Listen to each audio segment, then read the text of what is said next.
ভূমিকম্প হচ্ছে। কোরআন বলছে যাহারাল ফাসাদু ফিল বাররি ওয়াল বাহর বিমা কাসাবাত আইদিন নাস।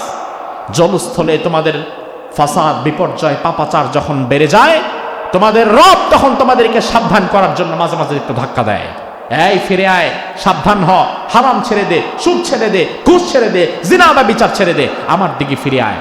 আল্লাহ মাঝে মাঝে ধাক্কা দেয়। ওই ধাক্কা খাওয়ার পরে যদি আপনি ফিরে আসতে পারেন, আপনি সৌভাগ্যবান।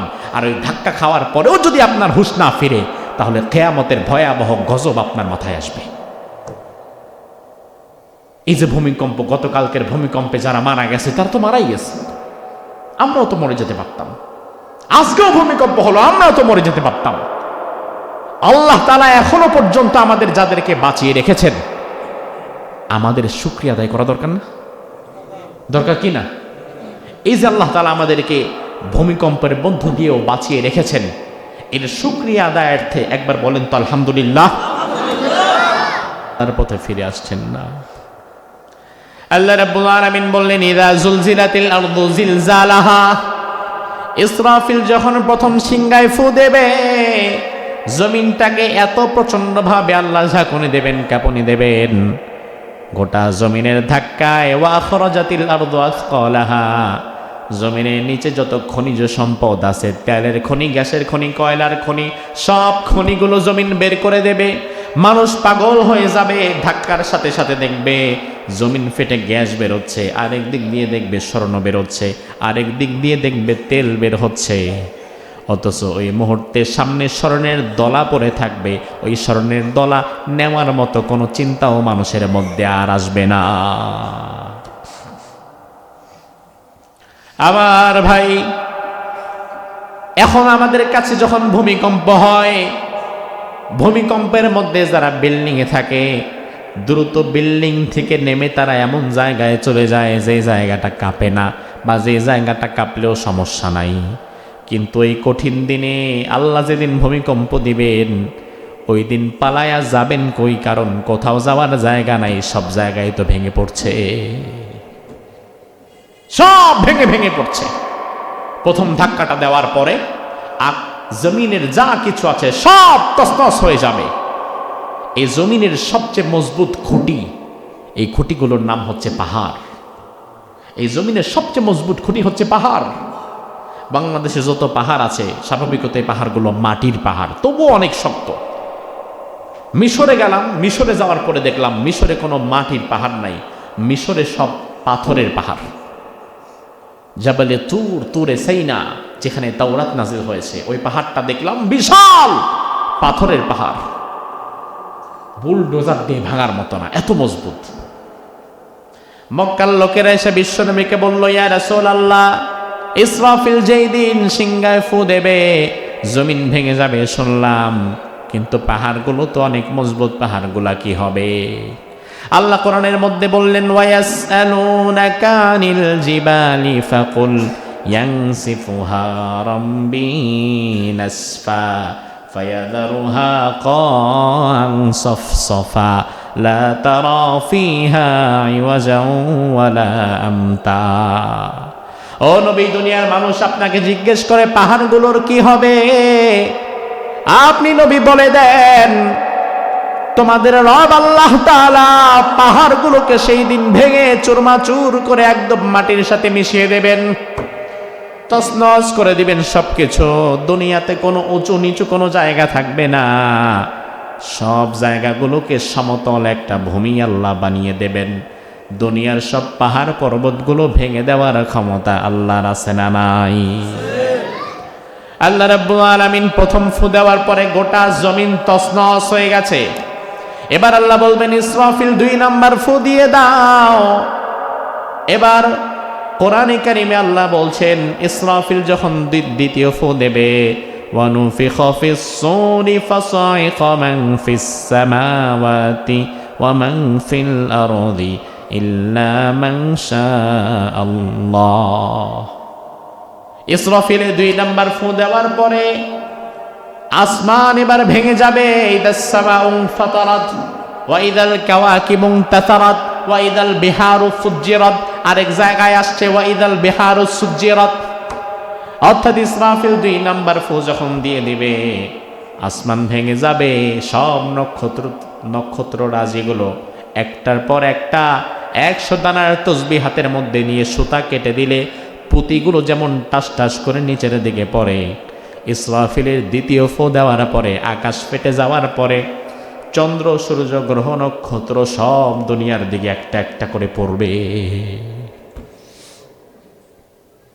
আমার ভাই, গোটা দুনিয়া একাকার মাসাকার হয়ে যাবে। ভয়াবহ এমন ভূমিকম্প আসবে যে ভূমিকম্প থেকে বাঁচা যাবে না, কেউ বাঁচতে পারবে না। তবে আমার ভাই, আমার আল্লাহ বললেন, ও বান্দা, দুনিয়াতে ইমানটা মজবুত রাখো, ইমান বিক্রি করে দিও না, তাহলে দুনিয়ার আযাব এবং গজব থেকে আমাদেরকে বাঁচিয়ে রাখার ক্ষমতাও আল্লাহর আছে না নাই? বিজ্ঞান বলে যে ভূমিকম্প কেন হয়, ভূমিকম্প হওয়ার কারণ হিসাবে বিজ্ঞান বলে মাটির নিচে আছে কিছু টেকটনিক প্লেট। এই টেকটনিক প্লেটগুলো মাঝে মাঝে একটার সাথে একটা ধাক্কা লাগে, এই জন্য ভূমিকম্প হয়। বিজ্ঞানের কাছে তো তার রবের খবর নাই, সে তো তার আল্লাহ তাআলাকে বিশ্বাস করে না। সে বলে না মাটির নিচে কিছু টেকটনিক প্লেট থাকে, এই টেকটনিক প্লেটের ধাক্কায় ভূমিকম্প হয়ে যায়, আর্থকুইক হয়ে যায়। কিন্তু আমরা বিশ্বাস করি এই সবটা যিনি ঘটায় তিনি কে? কারণ ও বিজ্ঞানী, এই টেকটনিক প্লেট বানাই লইকে আর ধাক্কাটা লাগাই লইকে? এই জবাব ওর কাছে নাই, কিন্তু এই জবাব আমাদের কাছে আছে। এটা আল্লাহ বানিয়েছে, ধাক্কাটা তিনি লাগাচ্ছেন। কেন লাগাচ্ছেন? কেন বারবার ভূমিকম্প হচ্ছে? কোরআন বলছে, যাহারাল ফাসাদু ফিল বাররি ওয়াল বাহর বিমা কাসাবাত আইদিন নাস। জলস্থলে তোমাদের ফাসাদ, বিপর্যয়, পাপাচার যখন বেড়ে যায়, তোমাদের রব তখন তোমাদেরকে সাবধান করার জন্য মাঝে মাঝে একটু ধাক্কা দেয়। এই ফিরে আয়, সাবধান হ, হারাম ছেড়ে দে, সুদ ছেড়ে দে, ঘুষ ছেড়ে দে, জিনা বা বিচার ছেড়ে দে, আমার দিকে ফিরে আয়। আল্লাহ মাঝে মাঝে ধাক্কা দেয়। ওই ধাক্কা খাওয়ার পরে যদি আপনি ফিরে আসতে পারেন, আপনি সৌভাগ্যবান। আর ওই ধাক্কা খাওয়ার পরেও যদি আপনার হুঁশ না ফিরে, তাহলে কিয়ামতের ভয়াবহ গজব আপনার মাথায় আসবে। এই যে ভূমিকম্প, গতকালকের ভূমিকম্পে যারা মারা গেছে তারা তো মারাই গেছে, আমরাও তো মরে যেতে পারতাম। আজকেও ভূমিকম্প হলো, আমরাও তো মরে যেতে পারতাম। আল্লাহ তাআলা এখনো পর্যন্ত আমাদের যাদেরকে বাঁচিয়ে রেখেছেন, আমাদের শুকরিয়া আদায় করা দরকার না? দরকার কি না?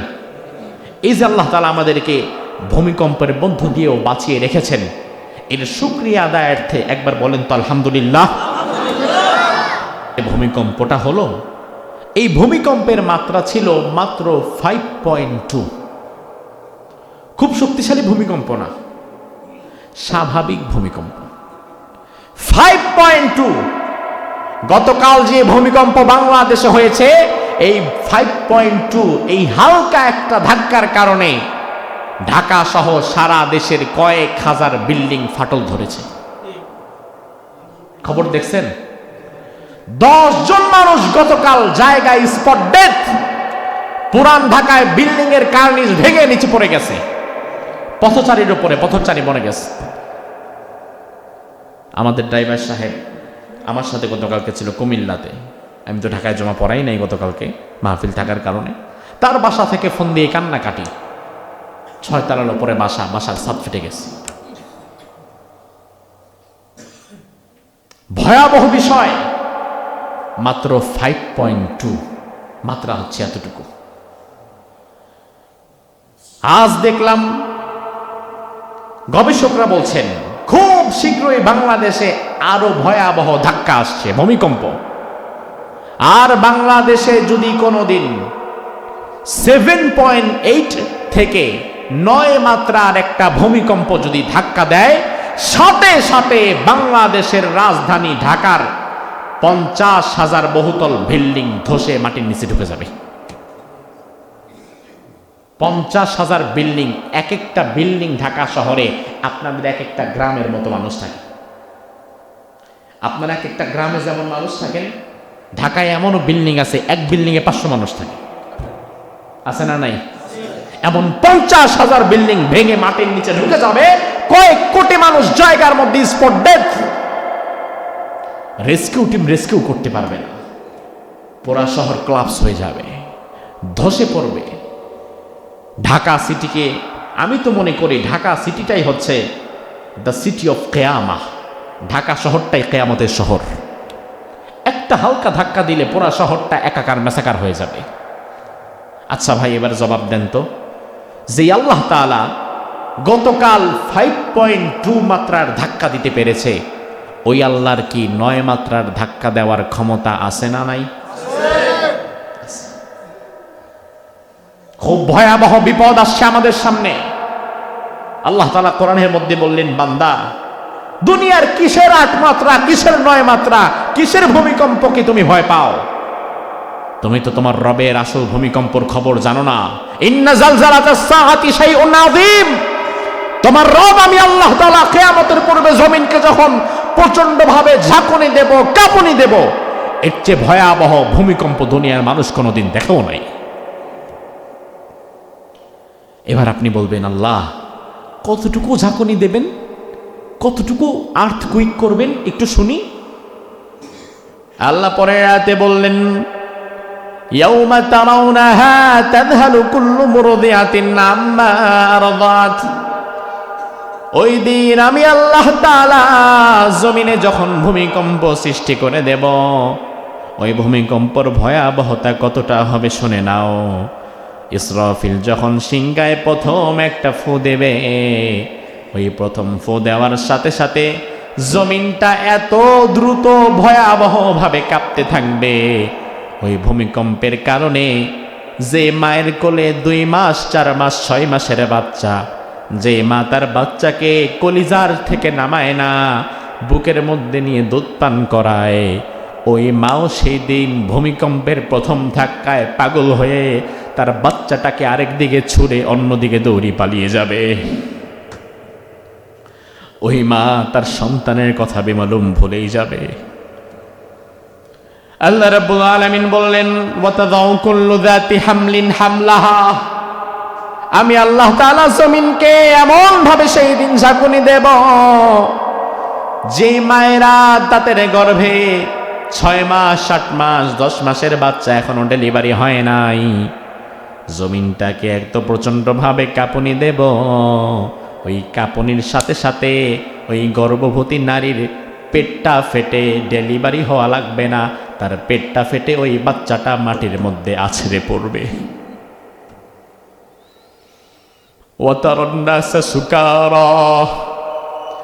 মানুষ যখন অতিরিক্ত মদ্যপান করে, মদ খেয়ে যেমন মানুষ মাতাল হয়ে যায়, মাতাল যেমন একবার ডানে যায় একবার বামে যায়, হুঁশ থাকে না, আমার আল্লাহ বলে ওই দিন দুনিয়ার মানুষগুলো বাঁচার জন্য একবার ডানে দৌড়াবে একবার বামে দৌড়াবে, হুঁশ থাকবে না।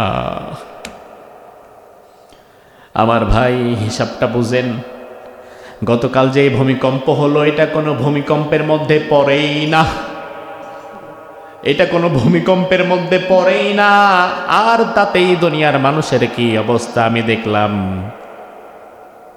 8 তলা বিল্ডিং, 10 তলা বিল্ডিং, প্রথম হালকা ধাক্কা দেওয়ার পরে মানুষেরা বাঁচার জন্য হুড়মুড় করে সব নিচের দিকে ছুটে যাচ্ছে, অথচ ঘরের মধ্যে কোটি কোটি টাকার সম্পদ দরজাটা আটকায় নাই।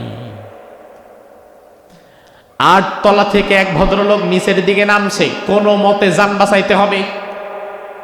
8 তলা থেকে দৌড়ায়া নিচের দিকে নামার সময় দেখে 6 তলায় এমন একটা মোবাইল পড়ে আছে।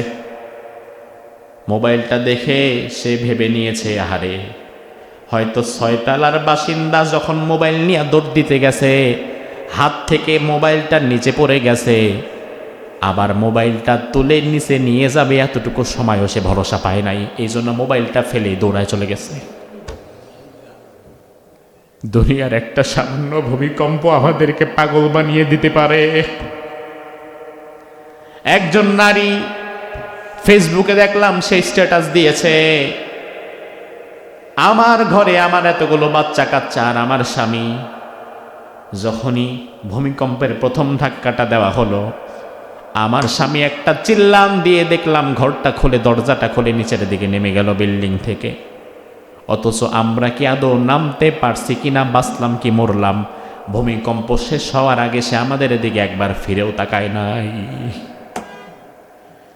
আমার ভাই, এটা স্বাভাবিক, কারণ দুনিয়ার মানুষ গজবের মধ্যে পড়লে কারো হোশ থাকে না, কারণ ওই সময় সবাই আগেই নিজেকে বাঁচাতে চায়। আল্লাহ রাব্বুল আলামিন মাত্র ছোট্ট একটা ভূমিকম্প দিয়েছে, তাতে যদি এই হাল হয়, বিশ্বনবী হাদিসের মধ্যে বললেন লা তাকুমুস সাআহ হাত্তা তাকসুরাজ জালাজিল, কিয়ামত ততদিন পর্যন্ত হবে না যতদিন না জমিনে পর ভূমিকম্প না হবে। তার মানে জমিনে যখন পর ভূমিকম্প হতে থাকবে তখন বুঝে নেওয়া লাগবে কিয়ামতটা খুব ঘনিয়ে এসেছে। ভূমিকম্প একটা হয়েছে গতকাল, আবার আজকে আরেকটা ভূমিকম্প হয়ে গেছে। এটা হয়তো অনেকে টের পান নাই। এই যে আপনাদের পাশে বাইপাইল চেনেন না? চিনেন তো? নবীনগরের পরে যে বাইপাইল, আজকের ভূমিকম্পের উৎপত্তি স্থল হচ্ছে বাইপাইল। এখান থেকে ভূমিকম্প হয়েছে, খবরে দেখলাম। এমন এমন ভূমিকম্প হচ্ছে হয়তো আপনি টের পাবেন অথবা পাবেন না। আহারে, এই ছোট ছোট ভূমিকম্পের মধ্য দিয়ে আপনার রব আপনাকে মনে করিয়ে দিচ্ছে, নাফরমান এখনো সময় আছে, ছোট ছোট ভূমিকম্প দিচ্ছি, আমার দিকে ফিরে আয়, ছোট ছোট ধাক্কা দিচ্ছি, আমার দিকে ফিরে আয়, নয়তো বড় আযাব আর বড় ধাক্কা তোর জন্য অপেক্ষা করছে। তবুও তো আপনি আল্লাহর নাফরমানি ছাড়লেন না। গতকাল এই ভূমিকম্পের মধ্যে যদি আপনার মরণ হতো, আচ্ছা হতে পারতো কিনা? পারতো কিনা? এই ভূমিকম্পে যদি গতকাল আপনার মৃত্যু হতো, আপনি চিন্তা করেন তো, আমি আমার রবের সামনে কিভাবে হাজির হতাম? রব যদি দাঁড়ায় বলতে, এই ভূমিকম্পে মরে গেছিস, ফজরের নামাজ পড়েছিলি, ওই মুহূর্তে আপনি কি আপনার রবকে কি জবাব দিতে পারতেন? যদি ফজরের নামাজ পড়ে থাকতেন, আলহামদুলিল্লাহ আমি ফজরের নামাজ পড়ে আমি ভালো কাজের মধ্য দিয়ে আল্লাহ মৃত্যুবরণ করেছি।